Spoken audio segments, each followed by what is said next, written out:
এখানে কোনো আওয়ামী লীগ খুঁজে পাওয়া যাচ্ছে না। শেখ হাসিনার ফাঁদে পা দিবেন না। আপনাদেরকে গণ অধিকার পরিষদ দাঁত ভাঙা জবাব দিবে। আওয়ামী লীগের ঠিকানাই বাংলাদেশে হবে না। আমরা আওয়ামী লীগকে রাজপথে নামতে দিব না। আওয়ামী লীগ গতকাল ঘোষণা দিয়েছিল, আওয়ামী লীগ এই 0 পয়েন্টে আমেরিকার নবনির্বাচিত প্রেসিডেন্ট ট্রাম্পের ছবি নিয়ে এখানে তারা গণজমায়েত করবে। গণ অধিকার পরিষদের পক্ষ থেকে সেই গণজমায়েত আমরা প্রতিহত করার ঘোষণা দিয়েছিলাম।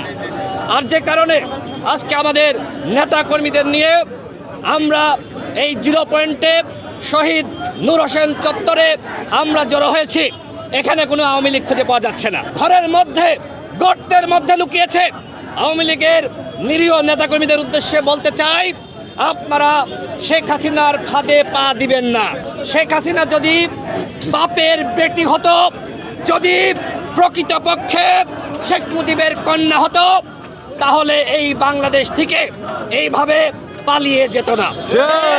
আজকে শেখ হাসিনা পালিয়ে গেছে, তার প্রেতাত্মারা বিভিন্ন জায়গায় ঘোরাফেরা করছে।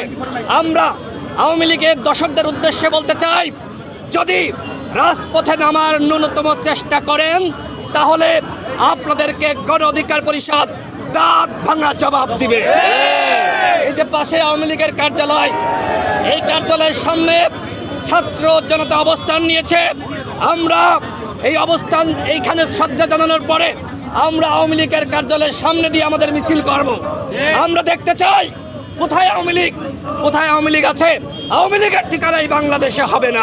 এইভাবে গণহত্যা চালিয়েছে, প্রায় 1500 মানুষকে গুলি করে নির্মমভাবে হত্যা করেছে। দুঃখের সাথে বলতে হয়, সেই হত্যাকারীদেরকে এখনো পর্যন্ত গ্রেপ্তার করা হচ্ছে না।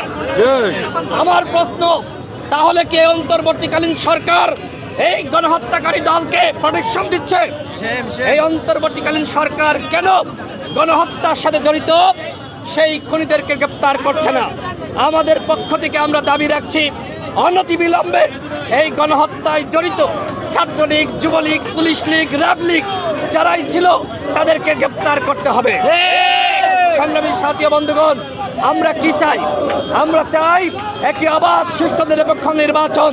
কিন্তু দুঃখের সাথে আমরা দেখছি এই সরকার এখনো পর্যন্ত তাদের কোনো রোড ম্যাপ প্রকাশ করছে না। এই সরকার অনির্দিষ্টকালের জন্য ক্ষমতায় থাকতে চায়, কিন্তু এটি দেশের মানুষ মেনে নেবে না। নূর হোসেন কেন জীবন দিয়েছিল? গণতন্ত্র রক্ষার জন্য নূর হোসেন জীবন দিয়েছিল। কিন্তু আওয়ামী লীগ দাবি করে এই নূর হোসেন নাকি যুবলীগের নেতা। নূর হোসেনের পরিবার দাবি করেছে নূর হোসেন একজন সাধারণ মানুষ।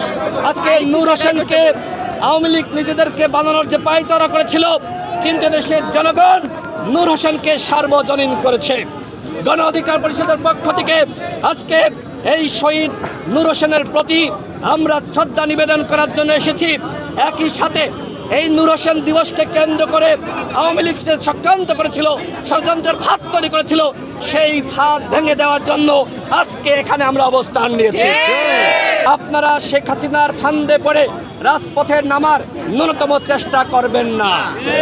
আমরা আওয়ামী লীগকে রাজপথে নামতে দিব না। গণহত্যাকারী দল আওয়ামী লীগকে নিষিদ্ধ করতে হবে।